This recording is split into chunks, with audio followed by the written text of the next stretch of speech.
organisational theory, we can say that these shared values confer legitimacy on the power or authority exerted by formal and informal leaders at the grassroots level in the eyes of the staff, the parents and the pupils and students.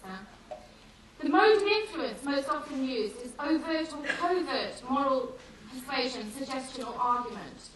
Hales, in writing about people's different responses to power and influence, claims the use of normative power resources to influence through the provision of meanings,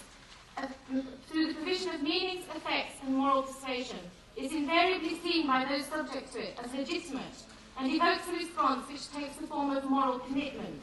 He points out that the uses of economic or knowledge resources may be seen as either legitimate or non-legitimate and do not produce anything more than calculative and contingent responses.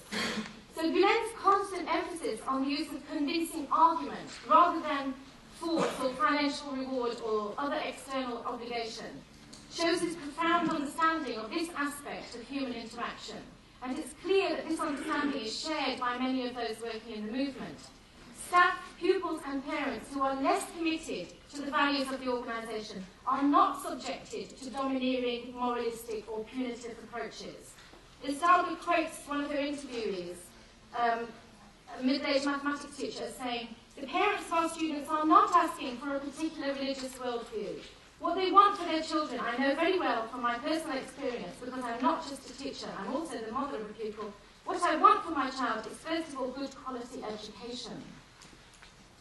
Other independent observers confirm that the form of dawah practiced in the movement and the schools is, to use Asdal's term, trans-confessional, emphasising universal values. It's indirect, witnessing by example rather than words, and principled in that the mode of influence appears to differ little no matter the location of the school. Gülen has called repeatedly for tolerance throughout society and between nations. There are many examples of this. I think if you've read about, there are, for example, the schools in the Kurdish area in Turkey, they met with great success in spite of initial resistance. Most notably for the external observer, there's no direct teaching of Islam in implementation of the curriculum into schools in Turkey or Central Asia beyond what's formally required within the national curriculum. This kind of teaching takes place outside the classroom and is voluntary. I mean, the students are not obliged to take part in this. It may reflect a very conscious choice not to use available sources of power and influence in ways that could conceivably be perceived as imposed and therefore lacking legitimacy. Especially in places like Central Asia, where Turkey is a relatively rich country and has a lot of resources, it could be seen as imposed very much.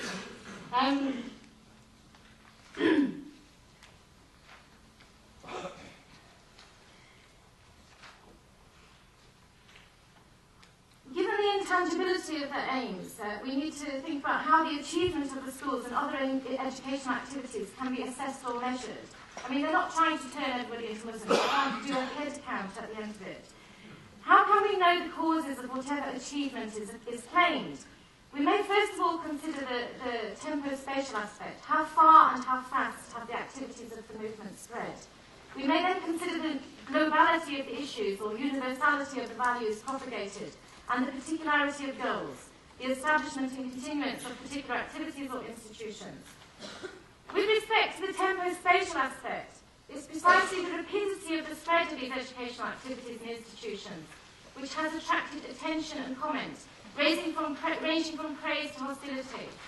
The activities include circles. These are relatively informal study groups which meet regularly, varying the content of study sessions according to participants' needs, wishes, environment, previous knowledge, and so forth.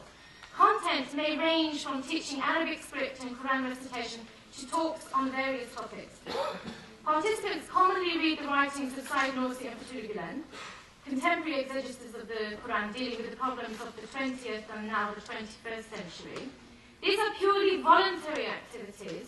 They provide an additional social function, and being peer-led are invariably free of charge. Such circles are probably the most common and widespread way of teaching about Islam throughout the world, and they are used in most Muslim communities, not only among the followers of Gülen. More formally constituted are the private primary and secondary schools, university preparation courses and private universities. These first sprang up in Turkey and then the neighbouring Central Asian countries with a common Turkic culture. But they've now been established in Southeast Asia, Africa, Russia, Eastern Europe and Australia. In Western Europe, there are community centres and or student hostels in the United Kingdom, France, Germany, Belgium and Holland. These labs provide support for those studying in the mainstream or public education system. Estimates vary as to the exact number of schools associated with followers of Fethullah Gülen, but it's probably true to say that we number something approaching 500 throughout the world.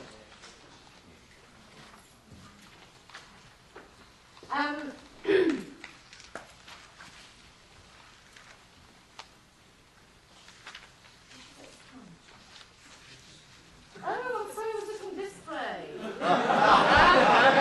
I'm waiting for my sign.